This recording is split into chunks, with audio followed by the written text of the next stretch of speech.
Hello everyone, three স্টোরির আর একটা নতুন এপিসোডে তোমাদের প্রত্যেককে স্বাগত জানাই। আজ 1 অক্টোবর, রাত পোহালেই মহালয়া, মানে মা দুর্গা কিন্তু চলেই এলেন আমাদের মর্তে। তো সবাই কিন্তু সেই কারণে লাস্ট মোমেন্ট শপিং করতে ব্যস্ত। আর আজকের ভিডিওতেও আমি কিন্তু সেই রকম রিলেটেড কিছু ক্লিপিংস তোমাদের জন্য এনেছি।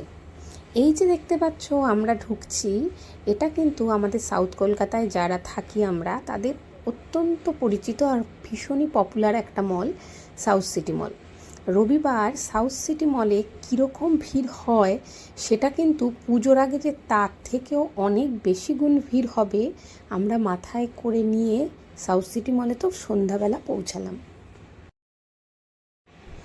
যেমন আগেই বললাম যে ভিড় যে অনেক গুণ বেশি হবে সেটা কিন্তু আমাদের জানাই ছিল, তবে ভিড়টা যে একদম গেটের এন্ট্রি পয়েন্ট থেকে শুরু হবে এটা কিন্তু আমরা এক্সপেক্ট করতে পারিনি, কারণ তখন সময়টা 6টার আশেপাশে।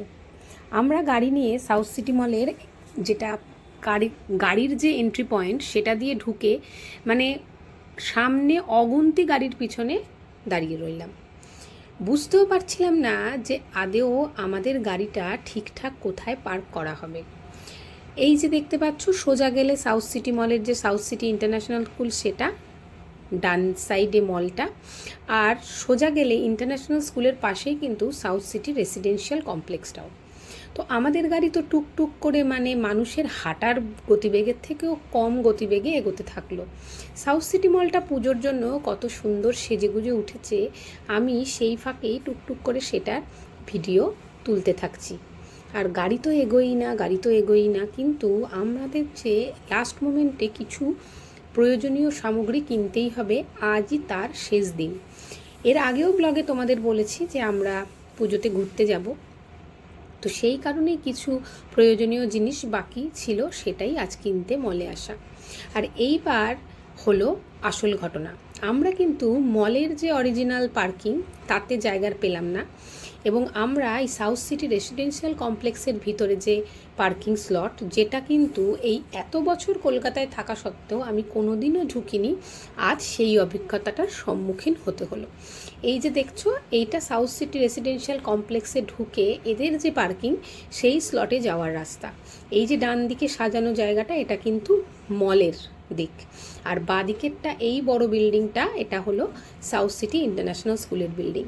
তো এর মাঝখান দিয়ে একটা রাস্তা করে ওরা কিন্তু একটা পার্কিং স্লট বানিয়ে রেখেছিল, যেটা সাউথ সিটি রেসিডেন্সিয়াল কমপ্লেক্সে যারা থাকে বা তাদের যারা বিভিন্ন গেস্ট আসে তাদের গাড়ি রাখার জন্য। পুজোর সময় প্রত্যেকের বাড়িতেই কম বেশি অনেক গেস্ট আসে, তো সাউথ সিটিও তার ব্যতিক্রম নয়। সেই কারণে এই যে পার্কিং স্লটটা এটা কিন্তু ওদের জন্যই বানানো। আর আজ যেহেতু মলে এত ভিড় হয়েছে যে মলের পার্কিং প্রায় ফুল, মানে বেসমেন্ট থেকে একদম টপ লেভেল অবধি সমস্ত পার্কিং স্লট পুরো ফুল, সেই জন্য এই রেসিডেন্সিয়াল কমপ্লেক্সের পার্কিং স্লটটাই কিন্তু আমাদের গাড়ির জন্য ধার্য করা হলো। আর এইবারে ঘটে গেল আরেক অভাবনীয় কাণ্ড কারখানা।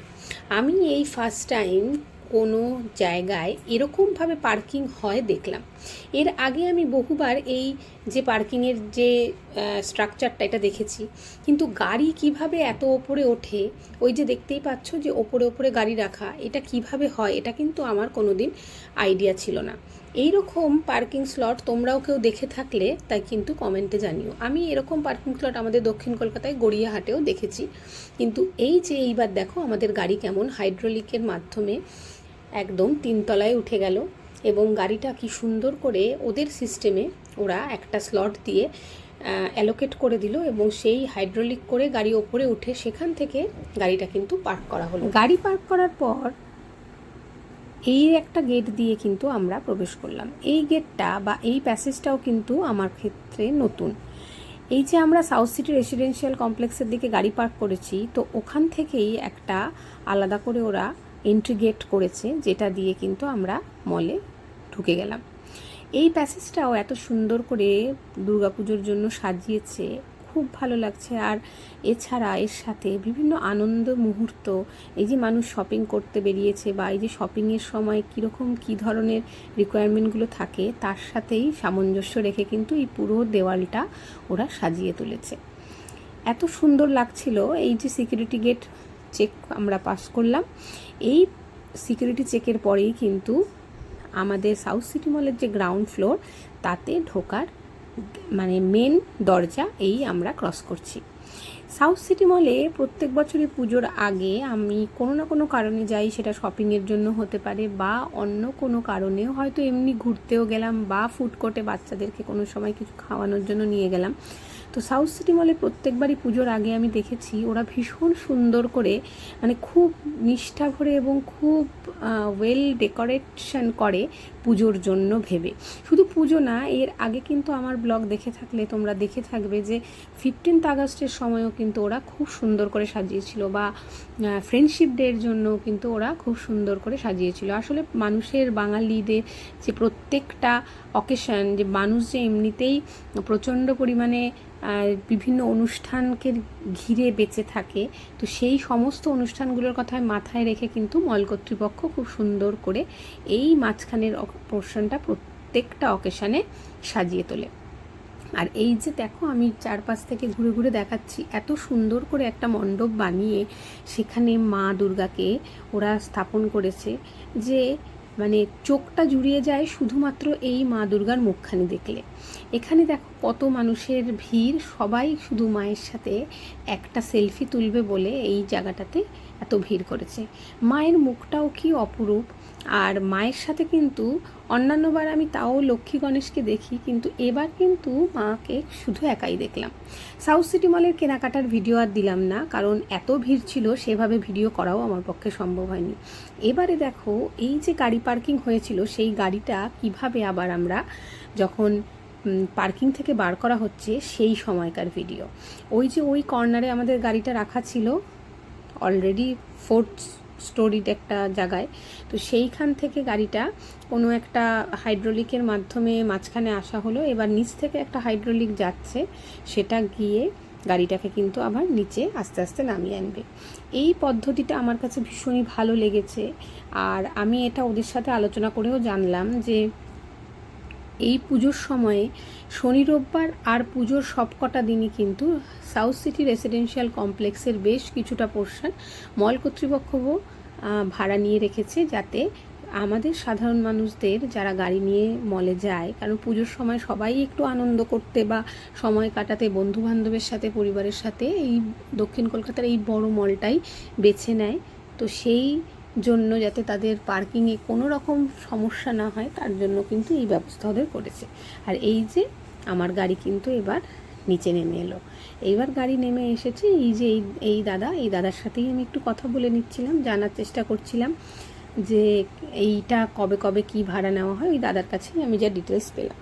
এবার এই গাড়ির এই পার্কিংয়ের দরজা খুলে গেল, আর আমার হাজব্যান্ড ওই ভিতর থেকে গিয়ে গাড়িটা নিয়ে আসছে। তো এইটা আমার কাছে বেশ এক নতুন অভিজ্ঞতা, সেই কারণে ভাবলাম তোমাদের সাথেও একটু শেয়ার করি, কারণ আমার কাছে এটা একদমই নতুন এবং আমার কাছে ভীষণ ভালো লেগেছে। খুব অত্যাধুনিক একটা প্রযুক্তি ওরা ইউজ করেছে, এবং তার মাধ্যমে যে কত রকম সমস্যার থেকে মুক্তি পাওয়া যায়, যে যাতে অনেক মানুষই হয় যে গাড়ি পার্কিং না করতে পেরে হয়তো কোনো না কোনো সময় মল থেকে বেরিয়ে গেছে, এই মলে ঢোকেনি, তো সেই ধরনের কোনো প্রবলেম কিন্তু এবার আর ফেস করতে হবে না। এই আমাদের গাড়ি বেরিয়ে যাচ্ছে। গাড়ি বেরিয়ে যাওয়ার পরে যথাস্থানে আমাদের গাড়ির জন্য পার্কিংয়ের যে চার্জটা সেটা দিয়ে আমরা কিন্তু মল ছেড়ে দিলাম। এই আমাদের গাড়ি করে আমরা বেরোচ্ছি। এইবারে যে রাস্তাটা দিয়ে আমরা যাব, সেই রাস্তাটাও কিন্তু একটু তোমাদের সাথে শেয়ার করি। এই যে দেখতে পাচ্ছ, এর পাশে ডান দিকে একটা মাঠ আছে, যেটা সাউথ সিটি রেসিডেন্সিয়াল কমপ্লেক্সে যারা থাকে তাদের নিজস্ব ইউজের একটা খেলার মাঠ। আর এই বাদিকেরটা হচ্ছে সাউথ সিটি ইন্টারন্যাশনাল স্কুলের যে কিডস সেকশনের যে ক্লাসরুম, সেটা কিডস সেকশনের যেহেতু ক্লাসরুম, তো স্বাভাবিকভাবেই সেখানে কিডসদের ফ্রেন্ডলি দোলনা বা এই যে স্লাইড, এই ধরনের জিনিস আছে। তো আমি সেইগুলোও একটু ভিডিও করে নিচ্ছিলাম যে এরা স্কুলে কী কী ধরনের জিনিস প্রোভাইড করে। ভিতরটা তো আর গিয়ে দেখাতে পারবো না, কিন্তু বাইরে থেকে যেইটুকুনি পারছি সেটা একটু ভিডিও তুলে রাখছি। আর এটা একটা বাস্কেটবল কোর্ট। আমার যতদূর মনে হলো এই স্কুলে যারা পড়ে তাদেরই বাস্কেটবল কোর্ট এটা, এবং তারা স্কুলের সাথে সাথে এক্সট্রা কারিকুলাম অ্যাক্টিভিটিসে এটা নিতে পারে। কেমন লাগলো তোমাদের আজকের ভিডিও অবশ্যই কমেন্ট করে জানিও। ভালো লাগলে লাইক করো। খুব শিগগিরই নতুন ব্লগে দেখা হবে।